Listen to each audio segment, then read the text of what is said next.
Hello, everyone. Welcome to our feature drop for August 2025, where we'll go through everything we introduced in our latest version update. So that'll include new features, some exciting features you can look forward to in the future, our Gatemaster Pro services, some exciting live with Sandra shows you can look forward to, a small question and answer section, and some QR codes at the end for you guys to connect with us. For anyone who doesn't know me, my name's Manny. I do software support here at Gatemaster, but I also have my hands deep in the development pod as well, and as well as spearheading a lot of our integrations and partnerships. So I'll be guiding you through our future drop journey today. Joining me, I have a few team members, but I want to introduce our content marketing manager, Destiny Tappan. She'll be guiding us through the Q&A, as well as assisting me with anything else I need. So thanks in advance, Destiny. I think I'll just jump straight in. So this release was very exciting. I think our biggest feature that I want to showcase immediately is Gatemaster will now support Explore Pay as a payment processor. So this is something we've had in the works for a while now. I'm really excited to finally unveil and kind of show what exactly everyone could look forward to. I think immediately something that jumped off the page straight away as soon as we started the partnership was the device selection.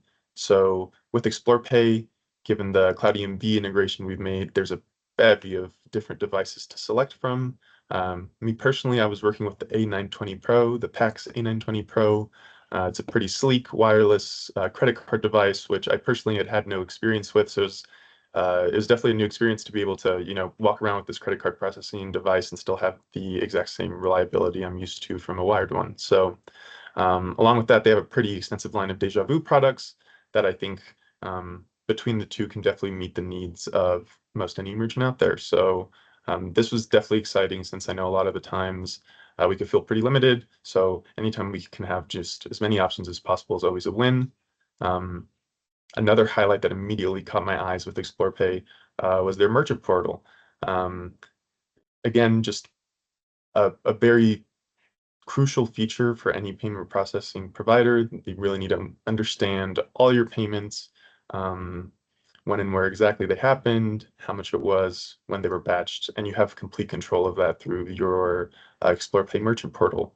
I think a lot of this is fairly standard with most merchant processors. So if you have any experience with them, you'll find a lot of this to be pretty familiar.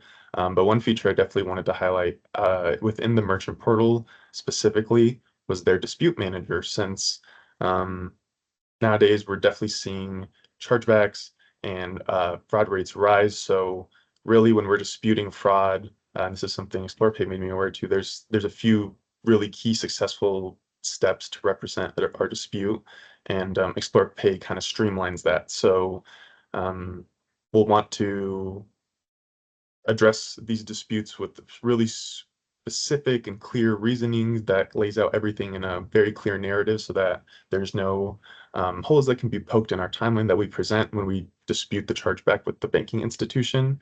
It's also important that this is done in like a timely, it's usually somewhere between 7 and 30 days, but it's usually very, very timely. So it being all organized and ready to export and submit wherever needed is definitely a huge benefit.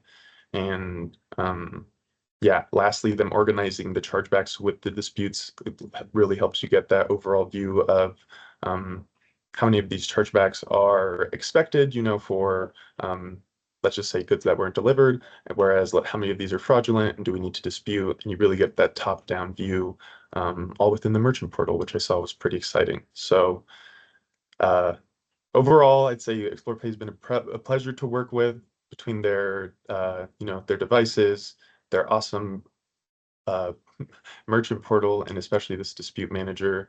I think anyone would be happy with the feature set they offer. So if you're interested, definitely reach out to Gatemaster support and we can facilitate getting that started. And there'll be another payment processing option moving forward that we have in Gatemaster Mobile. So always excited to add another to the list. Yeah, thank you, ExplorePay. Another new exciting feature I wanted to make everyone aware of was we've actually added the ability to support longer title lengths. So in the past, and I think it was a feature that was actually inherited from some of our previous software implementations. If anyone's familiar with Gatemaster E2, this was a feature of that where uh, item names were limited to, I believe, either 25 or 30. We've since upped that. I believe the limit's now 50. So you'll see here in my example, whether it's in the event date selector, on the point of sale UI, really we tried to cover all our bases so that we can cut down on any weird like abbreviations or using acronyms for things where we don't need to, just so that learning curve can be even shorter for your point of sale staff and cashiers. So again, I think this is really affecting anyone using Gatemaster. I imagine there's at least one or two items that was bumping up to that 25, 30 character limit. So definitely give it a test if you haven't yet, and give those item titles some leg room to stretch out their their name, which should be exciting. Um, Another quick one I wanted to include was our Qt integration. So it was something we've supported in the past. If you had an existing like relationship with customer account with Qt, I should say. They're a queuing platform online. We would be able to set up their queue client side on your e-commerce. We're now natively supporting that in the e-commerce. So as soon as you get your Qt customer ID, there's no fumbling around with any JavaScript code. You can just come to your e-commerce settings and drop it in to get your virtual queue up and running. And I think most recently, our most recent uh, Qt user had a crowd of like, I think I saw news articles reporting up to like 90,000 people waiting in their queue. So if you imagine you have tens and tens, maybe hundreds of thousands of guests arriving for your ticket launch, this is definitely something we can open up a conversation about. So definitely excited to have that going. And I think the last feature I want to highlight today is our checkbox custom field logic. So historically, we've always allowed you to require a custom field with the checkbox response, but if there was only ever one option, it would almost be assumed that it was going to be selected. We've since implemented more logic to actually, require it when it's required. We've only, in the past, the required behavior really only kicked in when there was at least two options. So really just encompassing more setups. And again, this kind of ties back to the chargeback and fraud situations. We're seeing people really want to include even more explicit, no, there's no refunds on any kind of transaction, and this kind of allows for that. So if you're interested in exploring more custom field checkboxes, definitely reach out to support and let us know. We can get that going for you. And if you're interested in a full feature list, it'll go over maybe another feature or two I didn't have time for today, and it'll also cover any bug fixes included in this release. Those should be up on the Gatemaster forums and the Gatemaster user portal later today. And if anyone has trouble accessing them, don't hesitate to reach out to me and I can get you a version. And then to preview some of our upcoming features, we definitely have some exciting stuff coming for you. First, and I know one that's been pretty long awaited, we're looking to introduce a guest checkout. And the two main reasons for this would be speeding up guest checkout times. I know especially with the introduction of even faster and faster methods, having to enter an address or create a user account isn't ideal for every type of guest. So having a guest checkout that will just collect the essentials for payment processing. So it'll really just look like some billing information along with the payment details, and then we'll be able to get not only quicker checkouts, but I think we'll boost conversions overall, since I think it's definitely possible there's times customers are getting to the cart and seeing the information they have to enter and unfortunately turning away, since like I said, I think it's just with the times people are not hoping, they're hoping to get it done quicker and quicker. So this is us keeping up, and we're looking to support a guest checkout next release. Along with this, we are having a pretty large convenience fee overhaul. Again, another shout out to ExplorePay. Actually, during our certification process, they made us aware of some new compliance regulations that just went into effect, I think either April or May. So we're going to make some changes to the way our convenience fee currently work. Currently, they're set up per item on the e-commerce. We're going to introduce some changes so that they can be set globally and universally across all e-commerce items. And along with that, we're going to introduce some tiered setups so that depending on the exact purchase price, there can be a higher convenience fee in those cases. So yeah, another exciting convenience fee overhaul for anyone with existing convenience fees. We are going to be thoughtful of your setup, and we're going to be in contact with you to help convert your existing setup to this new to the new setup. Um, Another one we're including in our next update is our item start stop validation. Here's a screenshot of our old software. This is E2 control. And there was an option where you can put in a specific time of date where the item would either appear or disappear from the point of sale. And we currently, in Gatemaster Mobile, we support the valid dates, days of the week, the months, just not the time yet. So we're adding that time start stop for anyone who has, in most cases, I see, discounted after 6 p.m. admission, things like that. So just more flexibility for you to convert even more customers and capture an audience you're maybe not taking advantage of yet. Lastly, the self-service kiosk. Again, we're prototyping and going through a few different versions. We have a pretty standard version that's up right now, but just to give some more insight into what exactly we're hoping it will look like in the future, this is our current prototype and wireframe we're using to spearhead that new design. And lastly, I think this is farther out in the future, but we're looking to include some dynamic pricing reports.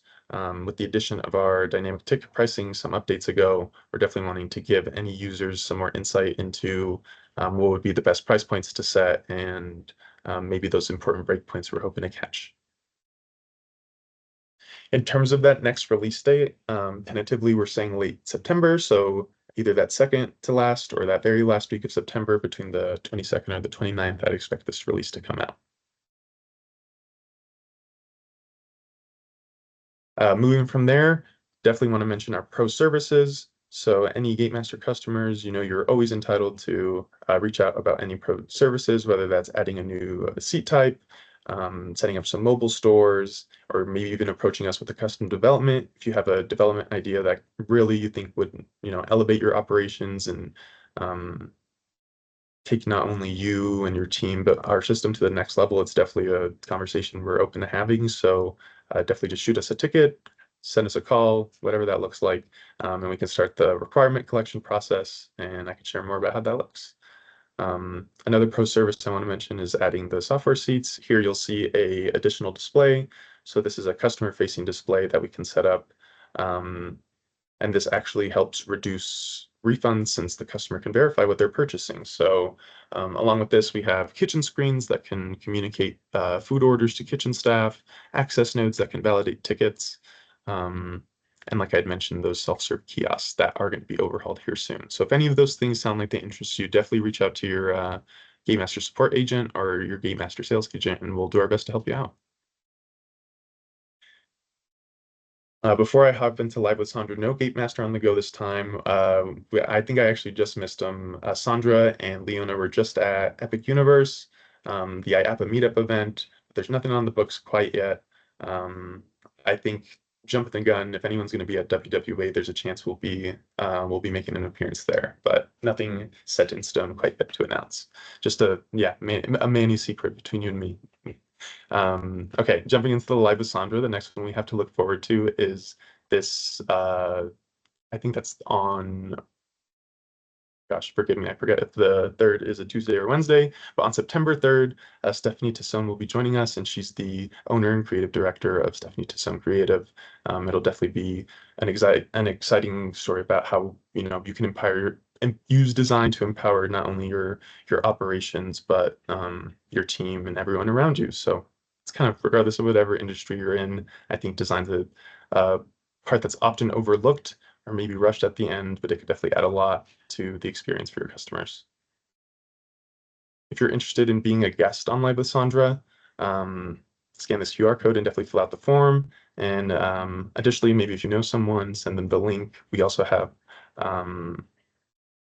have more information on our socials as well. So later when I share our social medias, you can find the same link on I would be on the Live with Sandra LinkedIn page. Alrighty, I think from there I'm going to hop into the Q&A. So if there was any questions about any of the features I went over, any future features, or really anything, just any inklings you have that you'd like to get an answer to, definitely shoot them our way. and we'll get you an answer. Anything in the chat yet, Destiny? Yeah, we have a few in here. The first one is how does extending the title length clean up e-commerce listings and the POS? Definitely. So since some of these item names were visible to customers, even if you were training your team on what exactly some of these abbreviated title names were, um, it wasn't always obvious to your customer. So there were certain parts of the e-commerce where they'd see that POS item name specifically in the cart and on their receipt where it would cause confusion if it didn't exactly match the e-commerce listing. With it being one-to-one now, I don't imagine any of those situations will be coming up. So alongside your staff kind of getting up to speed quicker, I think it's also helping customers in those kind of one-off situations where they saw something a little different and got worried. Great. Our next one is what are some of the key benefits customers can expect when using Explore Pay with Gatemaster? Yeah, I think I mentioned this just a bit, but really, I think that device set is going to open up a lot of options for Gatemaster users, and specifically that wireless card reader. I don't think it's something um, at least I've personally worked with before, so I can already imagine having a cashier on the go is going to be, a super valuable tool in most amusement situations. Um, and again, the dispute manager seems like it'll be pretty sweet at just um, very honestly doing a majority of the work for you, organizing it, formatting it. Of course, you'll still have to submit and do the dispute yourself, but it really just gives you the leg up and making sure you're on time and ahead of the ball, like ahead of the curve on everything there. Nice. The next one is what kind of feedback have you seen from operators or guests who use virtual queuing? Yeah, I've seen just kind of an outpour of positivity from the operators. I will say from a customer's perspective, it can be frustrating, but you have to remind yourself the alternative is maybe some like network or website instability. So this queue really allows us to keep everything in order and keep things as fair as possible, even though we understand fairness is kind of hard to keep track of. So uh, again, Queue I believe lets you keep track of um, people in the queue as they order. So again, even that scenario I mentioned where there was 90,000 people in the queue, they were keeping track of the exact order they came in and they were being admitted onto the ticketing site as they arrived into the queue. So again, I think it's the like most logical and most fair way to approach something like that we're seeing a ton of demand for. So I'd say operators, overwhelming, satisfying, yes. Customers, it could be a bit frustrating, but I think they're happy that they're getting their tickets at the end of the day. Cool. The next one is what types of scenarios benefit most from the checkbox custom field update? Yeah, so I also touched on that a tad bit, but I can mention more about different scenarios. So definitely in that chargeback situation where we want to, outside of our terms and conditions, have them explicitly agree to, all sales are finals, no refund. Um, but even let's say there's like a modifier you want to make for an account. Maybe you want to group them like, hey, are you a part of this organization that entitles you to discounts? We could set up a checkbox that would require a response where previously you'd have to set up multiple options. Maybe we could just set them up more individually and store them on the user account however you'd want. So again, really just adding more flexibility for whatever you see fit. If an idea comes to mind, definitely chat with us and let us know. We'll do our best to bring it to life. Awesome. And then our next question, I think you kind of touched on it a little bit, but what devices are supported with the Explore Pay integration and how flexible is it for different attraction types? Sure. Um, yeah, I think again, a huge, like, I don't know, PowerPoint for Explore Pay is their device set. So whether the PAX line doesn't work for you and you're looking um, for something else, you could go with the Voodoo line. But I think it's really important that, again, you have the option since a lot of times we can be kind of carouseled in. But um, so I think regardless of what you're looking for, they'll have something that works for you. It's probably the best way to put it. And again, I think most exciting for me was that wireless card reader.